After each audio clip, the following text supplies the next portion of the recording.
প্রথমে wardrobe 2.4 metre উচ্চতায় বানিয়ে উপরে বাড়তি মালপত্র রাখার স্টোরেজ ক্যাবিনেট বসানো হয়।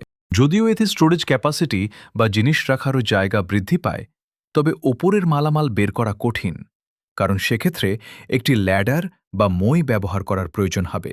ইন্টেরিয়র ডিজাইনে একটি সাধারণ ভুল হল ওয়ার্ডরোবের ভেতরে ড্রয়ার রাখা, কারণ এতে প্রতিবার ড্রয়ারটি ব্যবহারের জন্য আপনাকে আগে ক্যাবিনেটের পাল্লা খুলতে হয়, যা ফার্নিচারের ব্যবহারিক সহজলভ্যতা বা অ্যাক্সেসিবিলিটি অনেক কমিয়ে দেয়।